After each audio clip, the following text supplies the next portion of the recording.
പന്തക്കുസ്ത തിരുനാളിന്റെ ഏറ്റവും അടുത്ത ദിനങ്ങളിൽ പരിശുദ്ധാത്മാവിന്റെ വലിയ അഭിഷേകം സ്വീകരിക്കുവാനായി നമ്മൾ ഒരുങ്ങുമ്പോൾ ഈശോ നമ്മളെ ഓർമ്മപ്പെടുത്തുകയാണ്, ദൈവാത്മാവിനാൽ മുദ്ര ചെയ്യപ്പെട്ടവരാണ് നാം ഓരോരുത്തരും. വചനത്തിലൂടെ അവിടുന്ന് നമ്മളെ അതിശക്തമായിട്ട് ഓർമ്മപ്പെടുത്തുന്നു. വിശുദ്ധ പൗലോസ് കൊരിന്ത്യക്കാർക്ക് എഴുതിയ 2-ാം ലേഖനം 1-ാം അധ്യായം 22-ാം തിരുവചനം.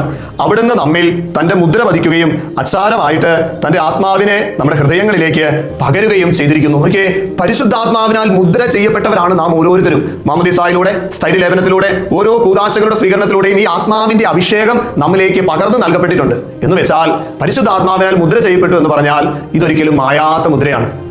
ലോകം നമ്മളെ പാപിയെന്ന് വിളിക്കാം, ബലഹീനനെന്ന് വിളിക്കാം, ഒന്നിനും കൊള്ളരുതാത്തവനെന്ന് വിളിക്കാം, വിലകെട്ടവനെന്ന് വിളിക്കാം.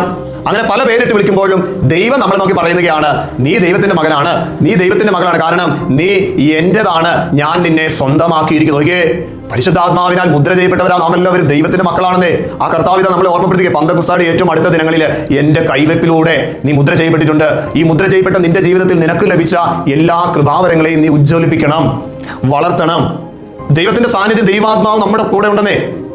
ദൈവത്തിന്റെ വാഗ്ദാനമായ പരിശുദ്ധാത്മാവിന്റെ ആലയമല്ല നമ്മുടെ ശരീരം. ദൈവാത്മാവ് നമ്മുടെ കൂടെ ഉള്ളപ്പോൾ ഈ കൃപകളെ വർദ്ധിപ്പിക്കുവാൻ, ഇരട്ടി അഭിഷേകത്തിലൂടെ മുന്നേറുവാൻ നമുക്ക് ഓരോരുത്തർക്കും സാധിക്കും. കാരണം പരിശുദ്ധാത്മാവിന്റെ അത്ഭുതകരമായ ഇടപെടൽ നമ്മുടെ ജീവിതത്തിലൂടെ ഒന്ന് പ്രാർത്ഥിച്ചാൽ മാത്രം മതി. അനുതാപത്തോടെ ദൈവത്തിന്റെ തിരുസന്നിധിയിൽ നമ്മൾ പ്രാർത്ഥിക്കുമ്പോൾ പരിശുദ്ധാത്മാവിന്റെ ഇരട്ടി കൃപകളും അഭിഷേകവും നമുക്ക് ലഭിക്കും. പുത്തൻ ഉണർവോടെ, പുതു ചൈതന്യത്തോടെ ഈ പന്തക്കുസ്ത നമ്മളെ ഒരു പുതിയ മനുഷ്യനാക്കി മാറ്റുന്ന അനുഭവം സ്വന്തമാക്കാം. അതുവഴി ദൈവത്തിന്റെ സാക്ഷികളായി തീരുന്ന ഒരു ജീവിതം നയിക്കുവാൻ പരിശുദ്ധാത്മാവ് നമ്മളെല്ലാവരെയും ബലപ്പെടുത്തും, ശക്തിപ്പെടുത്തും. പരിശുദ്ധാത്മാവിന്റെ ഈ കൃപ എന്നും ജീവിതത്തിൽ ചേർത്ത് വെച്ച് മുന്നേറുവാൻ ഞങ്ങളെ അനുഗ്രഹിക്കണമേ. ഞങ്ങളുടെ ഇന്നിന്റെ എല്ലാ ജീവിത ഉദ്യമ മേഖലകളെയും ആശീർവദിക്കണമേ. ദിവ്യകാരുണ്യനാഥ, അങ്ങയുടെ ആശീർവാദത്താൽ ഞങ്ങളുടെ ഓരോരുത്തരുടെയും ജീവിതങ്ങളെ അഭിഷേകത്താൽ നിറയ്ക്കണമേ. പ്രാർത്ഥനയോടെ ആശീർവാദം നമുക്ക് സ്വീകരിക്കാം.